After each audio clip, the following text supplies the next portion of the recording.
Chapter 8. Having a desire to see those ancients who were most renowned for wit and learning, I set apart one day on purpose.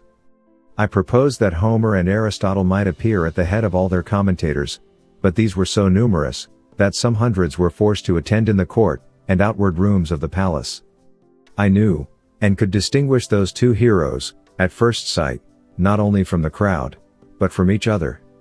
Homer was the taller and comelier person of the two, walked very erect for one of his age, and his eyes were the most quick and piercing I ever beheld. Aristotle stooped much, and made use of a staff.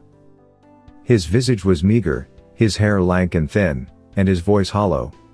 I soon discovered that both of them were perfect strangers to the rest of the company, and had never seen or heard of them before, and I had a whisper from a ghost who shall be nameless, that these commentators always kept in the most distant quarters from their principals, in the lower world, through a consciousness of shame and guilt, because they had so horribly misrepresented the meaning of those authors to posterity. I introduced Didymus and Eustathius to Homer, and prevailed on him to treat them better than perhaps they deserved, for he soon found they wanted a genius to enter into the spirit of a poet. But Aristotle was out of all patience with the account I gave him of Scotus and Ramus, as I presented them to him, and he asked them, whether the rest of the tribe were as great dunces as themselves? I then desired the governor to call up Descartes and Gassendi, with whom I prevailed to explain their systems to Aristotle. This great philosopher freely acknowledged his own mistakes in natural philosophy, because he proceeded in many things upon conjecture, as all men must do, and he found that Gassendi, who had made the doctrine of Epicurus as palatable as he could, and the vortices of Descartes, were equally to be exploded. He predicted the same fate to attraction, whereof the present learned are such zealous assertors.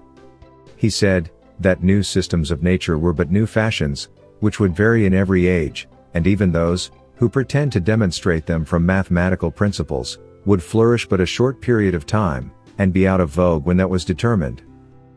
I spent 5 days in conversing with many others of the ancient learned. I saw most of the first Roman emperors. I prevailed on the governor to call up Heliogabalus's cooks to dress us a dinner, but they could not show us much of their skill, for want of materials. A helot of Agesilaus made us a dish of Spartan broth, but I was not able to get down a second spoonful. The two gentlemen, who conducted me to the island, were pressed by their private affairs to return in 3 days, which I employed in seeing some of the modern dead, who had made the greatest figure, for 200 or 300 years past, in our own and other countries of Europe, and having been always a great admirer of old illustrious families, I desired the governor would call up a dozen or two of kings, with their ancestors in order for 8 or 9 generations. But my disappointment was grievous and unexpected. For, instead of a long train with royal diadems, I saw in one family 2 fiddlers, 3 spruce courtiers, and an Italian prelate. In another, a barber, an abbot, and 2 cardinals. I have too great a veneration for crowned heads, to dwell any longer on so nice a subject. But as to counts, marquises, dukes, earls, and the like, I was not so scrupulous. And I confess, it was not without some pleasure, that I found myself able to trace the particular features, by which certain families are distinguished, up to their originals. I could plainly discover whence one family derives a long chin, why a second has abounded with knaves for 2 generations, and fools for 2 more, why a third happened to be crack-brained, and a fourth to be sharpers, whence it came, what Polydore Virgil says of a certain great house, nec vir fortis, nec femina casta, how cruelty, falsehood, and cowardice, grew to be characteristics by which certain families are distinguished as much as by their coats of arms, who first brought the pox into a noble house, which has lineally descended scrofulous tumors to their posterity. Neither could I wonder at all this, when I saw such an interruption of lineages, by pages, lackeys, valets, coachmen, gamesters, fiddlers, players, captains, and pickpockets. I was chiefly disgusted with modern history. For having strictly examined all the persons of greatest name in the courts of princes, for 100 years past, I found how the world had been misled by prostitute writers, to ascribe the greatest exploits in war, to cowards, the wisest counsel, to fools, sincerity, to flatterers, Roman virtue, to betrayers of their country, piety, to atheists, chastity, to sodomites, truth, to informers, How many innocent and excellent persons had been condemned to death or banishment by the practicing of great ministers upon the corruption of judges, and the malice of factions? How many villains had been exalted to the highest places of trust, power, dignity, and profit? How great a share in the motions and events of courts, councils, and senates might be challenged by bawds, whores, pimps, parasites, and buffoons. How low an opinion I had of human wisdom and integrity, when I was truly informed of the springs and motives of great enterprises and revolutions in the world, and of the contemptible accidents to which they owed their success. Here I discovered the roguery and ignorance of those who pretend to write anecdotes, or secret history, who send so many kings to their graves with a cup of poison, will repeat the discourse between a prince and chief minister, where no witness was by, unlock the thoughts and cabinets of ambassadors and secretaries of state, and have the perpetual misfortune to be mistaken.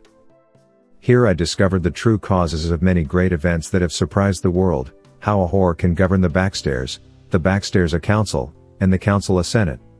A general confessed, in my presence, that he got a victory purely by the force of cowardice and ill conduct, and an admiral, that, for want of proper intelligence, he beat the enemy, to whom he intended to betray the fleet. 3 kings protested to me, that in their whole reigns they never did once prefer any person of merit, unless by mistake, or treachery of some minister in whom they confided, neither would they do it if they were to live again, and they showed, with great strength of reason, that the royal throne could not be supported without corruption, because that positive, confident, re-stiff temper, which virtue infused into a man, was a perpetual clog to public business. I had the curiosity to inquire in a particular manner, by what methods great numbers had procured to themselves high titles of honor, and prodigious estates, and I confined my inquiry to a very modern period, however, without grating upon present times, because I would be sure to give no offense even to foreigners, for I hope the reader need not be told, that I do not in the least intend my own country. In what I say upon this occasion, a great number of persons concerned were called up, and, upon a very slight examination, discovered such a scene of infamy, that I cannot reflect upon it without some seriousness. Perjury, oppression, subornation, fraud, panderism, and the like infirmities, were among the most excusable arts they had to mention, and for these I gave, as it was reasonable, great allowance. But when some confessed they owed their greatness and wealth to sodomy, or incest, others, to the prostituting of their own wives and daughters, others, to the betraying of their country or their prince, some, to poisoning, more to the perverting of justice, in order to destroy the innocent, I hope I may be pardoned, if these discoveries incline me a little to abate of that profound veneration, which I am naturally apt to pay to persons of high rank, who ought to be treated with the utmost respect due to their sublime dignity, by us their inferiors. I had often read of some great services done to princes and states, and desired to see the persons by whom those services were performed. Upon inquiry I was told, that their names were to be found on no record, except a few of them, whom history has represented as the vilest of rogues and traitors. As to the rest, I had never once heard of them. They all appeared with dejected looks, and in the meanest habit, most of them telling me, they died in poverty and disgrace, and the rest on a scaffold or a gibbet. Among others, there was one person, whose case appeared a little singular. He had a youth about 18 years old standing by his side.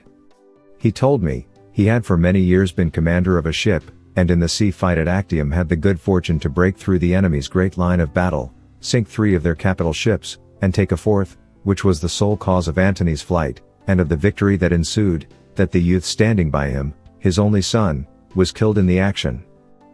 He added, that upon the confidence of some merit, the war being at an end, he went to Rome, and solicited at the court of Augustus to be preferred to a greater ship, whose commander had been killed, but, without any regard to his pretensions, it was given to a boy who had never seen the sea, the son of Libertina, who waited on one of the emperor's mistresses. Returning back to his own vessel, he was charged with neglect of duty, and the ship given to a favorite page of Publicola, the vice-admiral, whereupon he retired to a poor farm at a great distance from Rome, and there ended his life. I was so curious to know the truth of this story, that I desired Agrippa might be called, who was admiral in that fight. He appeared, and confirmed the whole account, but with much more advantage to the captain, whose modesty had extenuated or concealed a great part of his merit. I was surprised to find corruption grown so high and so quick in that empire, by the force of luxury so lately introduced, which made me less wonder at many parallel cases in other countries, where vices of all kinds have reigned so much longer, and where the whole praise, as well as pillage, has been engrossed by the chief commander, who perhaps had the least title to either. As every person called up made exactly the same appearance he had done in the world, it gave me melancholy reflections to observe how much the race of humankind was degenerated among us within these 100 years past, how the pox, under all its consequences and denominations, had altered every lineament of an English countenance, shortened the size of bodies, unbraced the nerves, relaxed the sinews and muscles, introduced a sallow complexion, and rendered the flesh loose and rancid. I descended so low, as to desire some English yeoman of the old stamp might be summoned to appear, once so famous for the simplicity of their manners, diet, and dress, for justice in their dealings, for their true spirit of liberty, for their valor, and love of their country. Neither could I be wholly unmoved, after comparing the living with the dead, when I considered how all these pure native virtues were prostituted for a piece of money by their grandchildren, who, in selling their votes and managing at elections, have acquired every vice and corruption that can possibly be learned in a court.